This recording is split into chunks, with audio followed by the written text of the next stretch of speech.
Right now, while you're watching this, millions of invisible objects are passing through your body. Not radiation, not neutrinos, black holes, ancient ones, from a universe that existed before ours and was destroyed. We call them dark matter, and for nearly 100 years, we had no idea where they came from. In April 2026, a physicist named Enrique Gaztanaga from the University of Portsmouth published a paper in Physical Review D that changes the question entirely. Dark matter isn't a new particle we haven't found yet.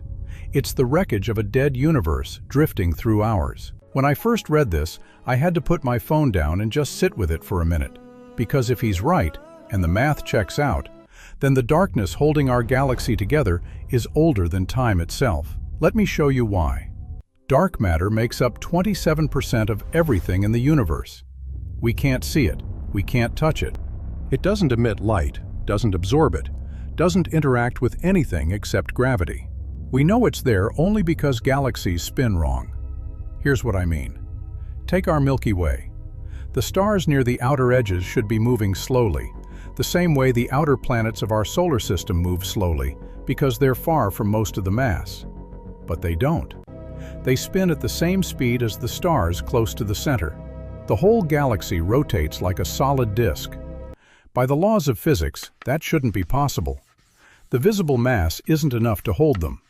Without something extra, a lot of something extra, the outer stars would have flown off into the void billions of years ago.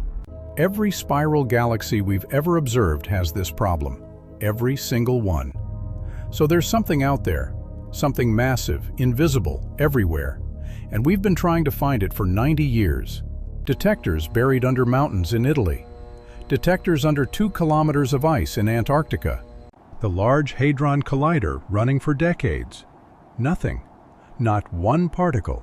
The most popular candidate, WIMPs, weakly interacting massive particles, has failed every test we've designed. The second candidate, axions, same story. Physics ran out of explanations, and that's exactly the moment when you should start questioning the assumptions. The standard story of the universe goes like this. Everything began from a singularity, an infinitely small, infinitely dense point. The Big Bang. From nothing, everything. But here's what bothers physicists about that story. A singularity is where equations break down. It's not a description of what happened. It's an admission that our math stops working. A singularity isn't a physical object, it's a gap, and the Standard Model has 2 other problems it quietly glosses over. First, the early universe. The James Webb Space Telescope, since 2022, keeps finding supermassive black holes that are already enormous just a few 100 million years after the Big Bang. Billions of solar masses. That's impossible under standard cosmology. There wasn't enough time for them to grow that large. Astronomers call this the too big, too early problem. It's one of the most active debates in astrophysics right now. Second, the smoothness problem. Look at the cosmic microwave background, the faint afterglow of the early universe. It's almost perfectly uniform in every direction, to 1 part in 100,000. How did opposite sides of the universe, which have never been in contact with each other, end up at exactly the same temperature? The standard answer is inflation. A period of insanely fast expansion right after the Big Bang. But inflation requires physics we've never observed and parameters we've never measured. Gaztanaga's proposal solves all 3 at once. What if there was no singularity? What if before the Big Bang there was another universe, old, enormous, full of galaxies and stars, and it was collapsing? Here's the mechanics. That previous universe expanded for billions of years. Then gravity pulled it back. Everything started falling inward. In standard cosmology, that ends in a singularity. Physics breaks down, story over, but quantum mechanics says something different. At extreme densities, quantum pressure pushes back.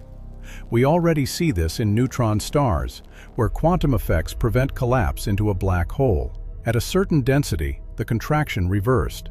The universe bounced. Our Big Bang was that bounce. And some things survived the transition. During the final moments of the collapsing previous universe, matter clumped under gravity and collapsed into black holes. Gaztanaga's calculations show that objects larger than about 90 meters could survive the bounce and pass through into the new expanding phase. These relic black holes entered our universe already formed. They don't emit light. They don't interact with anything except gravity. They have mass. They are dark. That's exactly what dark matter looks like. And here's the part that hit me hardest. If relic black holes from a dead universe seeded ours from the very beginning, already scattered through space at the moment of the bounce, then you don't need inflation to explain the smoothness problem. The uniformity was inherited from the previous universe, which had billions of years to even out. You don't need exotic new physics. You just need the bounce to have happened. The too big, too early black holes that JWST keeps finding? Not a problem. They weren't born in our universe. They arrived in it. Think about what that means. Every galaxy photograph you've ever seen, every spiral arm glowing in infrared, every elliptical giant, every dwarf galaxy, held together by the corpses of stars from a universe that died before ours was born. The scaffolding of reality is made of ancient wreckage. We live inside the debris field of a previous creation. There's one more thing. Gaztanaga's model allows for something darker. If the previous universe collapsed into a black hole, and a black hole's interior can expand into its own space-time, then our universe may have started as the interior of one. We exist inside a black hole from the universe before. Everything we can observe, the entire 93 billion light-year bubble of the observable cosmos, sits within an event horizon we cannot cross, cannot see through, cannot ever leave. And the dark matter around us would be other black holes of exactly the same nature, smaller ones that also survived the bounce, or formed during it, and now drift through our universe the same way we drift through theirs. I want to be precise here. This is a peer-reviewed paper in Physical Review D. It is not science fiction. It uses known physics, general relativity, and quantum mechanics with no exotic additions. But Gaztanaga himself is clear. This is a hypothesis. Much work remains. If you're watching this and your brain feels like it just processed something it wasn't built for, subscribe. I make one video a month exactly like this. And leave a comment. Do you think there was something before the Big Bang? I want to know where you land on this. How do we test it? 3 ways. First, gravitational waves. A cosmic bounce would have produced a background of gravitational waves, a faint hum rippling through the fabric of space-time from before the Big Bang. LISA, the space-based gravitational wave detector being built by ESA, is designed to detect exactly this kind of signal. If the bounce happened, there should be a specific pattern in the wave background that standard inflation doesn't predict. Second, the distribution of dark matter. If dark matter is made of relic black holes, it should cluster differently than particles would. The exact patterns of gravitational lensing, the way dark matter bends light from distant galaxies, should have a signature. Current and upcoming surveys like Euclid, launched in 2023, are mapping this at unprecedented precision. Third, JWST keeps looking. Every oversized early black hole it finds either supports or strains the model. The data is accumulating right now as you watch this. The answer may come within this decade. Gaztanaga wrote it better than I can. The dark structures shaping galaxies today could be remnants from a cosmic epoch that preceded the Big Bang, not particles. Not some undiscovered field. Remnants. Things that were already old when our universe was new.